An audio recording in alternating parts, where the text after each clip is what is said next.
Halo, Assalamualaikum warahmatullahi wabarakatuh. Mudah-mudahan sehat selalu lahir dan batinnya. Video kali ini merupakan video aksi nyata dari penerapan modul 1.1 pemikiran Ki Hajar Dewantara. Saya Lisa Sri Andarmuni dari SMA Negeri 1 Cilirin, Bandung Barat, Jawa Barat. Bagaimana perasaan selama melakukan perubahan di kelas? Nah, perasaan yang saya alami ketika melakukan perubahan di kelas dalam rangka penerapan konsep Ki Hajar Dewantara tentang pendidikan, yaitu merasa senang karena apa yang dipahami berusaha untuk dijalankan. Kemudian bersemangat karena semangat ingin menjadi guru yang dapat menghantarkan peserta didiknya untuk menemukan bakat, minat, dan potensinya. Termotivasi untuk menjadi pendidik yang lebih baik lagi, yang dapat menjadi partner, dapat menjadi fasilitator, dan dapat menuntun siswa agar bisa menebalkan seluruh tulisan yang ada dalam kertas untuk menjadi baik semuanya, sehingga peserta didik dapat berada pada fitrahnya menjadi pribadi-pribadi yang mandiri lahir dan batin, merdeka, dan dapat mulia. Was-was karena saya termasuk orang yang tidak mudah untuk mengingat nama, sehingga ada kekhawatiran saya tidak begitu memahami potensi atau karakteristik peserta didik, sehingga takutnya tidak bisa maksimal menjadi fasilitator atau pendamping peserta didik. Penuh harap karena dengan menjalankan konsep Ki Hajar Dewantara bahwa guru itu adalah fasilitator dan peserta didik adalah kiblat dalam proses pendidikan, dan guru itu sebagai orang yang membantu menebalkan tulisan yang ada dalam kertas agar baik semuanya, maka saya berharap dapat menjadi pribadi yang dapat menghantarkan putra-putri saya untuk menemukan potensi, bakat, dan kemampuannya agar dapat menjadi pribadi-pribadi yang mandiri lahir maupun batin, sehingga menjadi pribadi yang merdeka agar mencapai kemuliaan dunia maupun akhirat, sehingga dapat menjadi amalan yang dapat menyelamatkan di akhirat kelak. Nah, oleh karena itu perasaan yang berkecamuk yang saya alami itu dalam rangka menjadikan pendidikan itu berkiblat pada siswa sebagai subjek pembelajaran. Kemudian saya menempatkan diri sebagai pamong yang memfasilitasi proses pembelajaran, dan pembelajaran yang dilakukan disesuaikan dengan karakteristik, kondisi lingkungan, dan zamannya, serta senantiasa untuk menanamkan budi pekerti. Adapun ide atau gagasan yang timbul sepanjang proses pembelajaran, sepanjang proses perubahan ini, yaitu menjadikan siswa sebagai center atau berpusat pada peserta didik, meskipun sebelumnya sudah berusaha untuk dilaksanakan, namun sekarang lebih ditingkatkan lagi.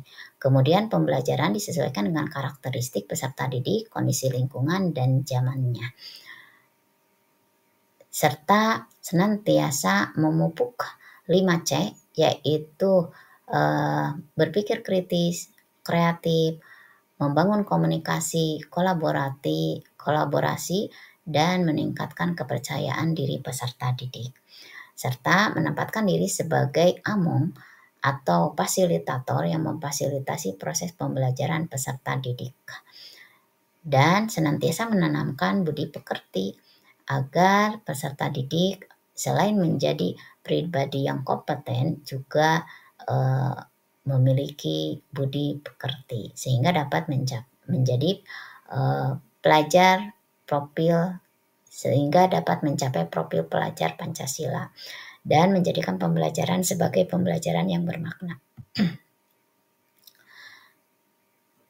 Nah, ini diantaranya yang barusan disampaikan, saya menerapkan ini dalam proses pembelajaran. Oleh karena itu, untuk mewujudkan itu semuanya, hal pertama yang saya lakukan yaitu melakukan tes awal untuk mengecek karakteristik dan kompetensi peserta didik.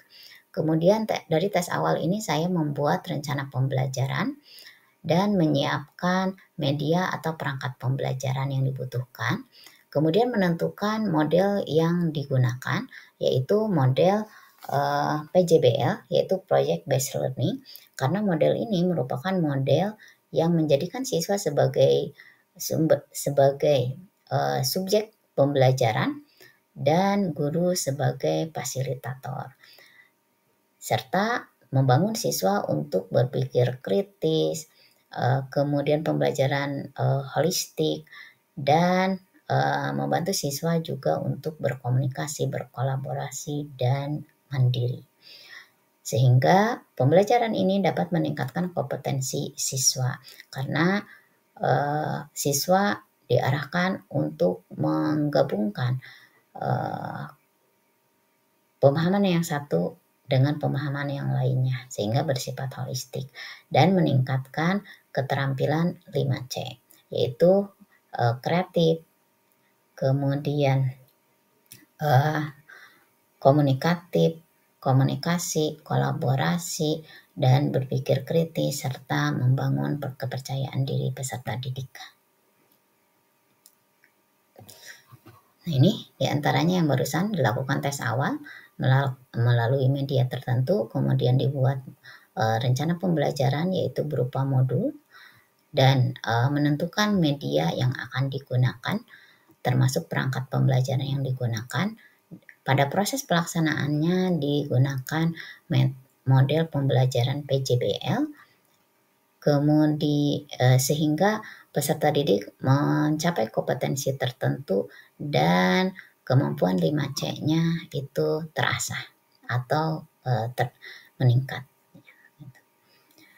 Nah, ini diantaranya foto kegiatan. Ini kegiatan di lab dan ini adalah panduannya. Guru di sini hanya mendampingi siswa dan mengarahkan apa yang harus dilakukannya. Karena guru sebagai fasilitator, ya.